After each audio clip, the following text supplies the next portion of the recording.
Hello gamers, how's it going? My name is Pro Evolutions and today I'm going to be showing you my support class for Battlefield 4. I am terribly sorry for the actual delay for when I didn't actually upload this video. I didn't actually get time to record this after making the Engineer Assault classing because I went on holiday. This is what it's like in summer, so I'm back now and I'm... it's not even worth buffering that, oh no it is. And I'm back and I'm fresh as ever, so I'm ready to make videos and so here it is. So as my primary, I'm starting off with the L86A2. This is my main choice of weapon. If I had any other choice, it usually varies between the AWS and MG4. It usually depends actually, but AWS is the most common choice, but then sometimes I choose the MG4. Sometimes I use that because it's got the highest damage out of all of them, I believe. Or is it the M60? I think it's the... I think they have the same damage, I'm not entirely sure. But with my L86A2, I tend to use the hollow sight.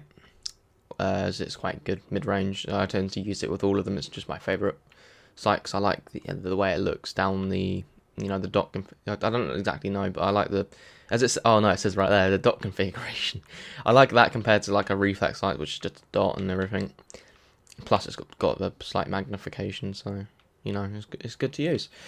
Then for our accessory, I tend to use the laser sight. I would use the green laser sight, but I have not unlocked it because I barely play support. Let alone with this weapon, as it's kind of new. Well, it's not new. It's newer than all the other weapons so far. Newest weapon, sorry. For the barrel, I used a compensator. It's better than the muzzle brake because the weapon tends to sway sideways as when you shoot, and I can't control that. I can only control vertical recoil, so I prefer to control that over horizontal recoil. So that I tend to use the muzzle. I tend to use the compensator more than any other accessory on the barrel, but I also tend to use the suppressor, which is also very good. Then for the underbarrel, I tend to use the stubby grip, as it increases accuracy. I also use the angled grip for when I'm playing around with my settings, like for example I'd use a suppressor and then I would use like an angled grip or whatever I feel like I'm compensating on, and then I'll keep it as default as it looks a lot better compared to the actual L85A2. So for my secondary, I use a Deagle 44 with an iron sight as its default, and I don't really like the others. I also use a green laser sight as it's my favourite colour. Well, for this, well, I don't know, I just prefer green to red on laser sights. And then I use the compensator because, as again, I can't control the muzzle drift as they call it, but it's just a horizontal recoil in a way. And paint, I keep it default because I like it. Gadget 1 varies between Claymore, ammo, mortar. Actually, no, I don't use mortar. Claymore, ammo, C4, and ballistic shield and decoy. I don't really tend to use these other ones. Oh, I use that occasionally. I don't know. It all varies basically. Let's just say that. Grenade, Hydro Impact as always. Knife, T100 is very nice. Field upgrade, indirect fire. You can see the stats on the right. I tend to use that because it's just better for ammo, and also you get more ammo boxes. So it's kind of like a team class. I don't really use any of one. If I had to use another one, it'd be defense. And then camouflage is default, with the parachute being default. I need to change that eventually. So let's hop straight into the firing range to try out these weapons quickly. So accuracy straight off the bat at close quarters is where it's built for. I haven't played this in a while, so if I'm a little bit rusty, then please do excuse me. Mid-range, about 60 meters, still doing good.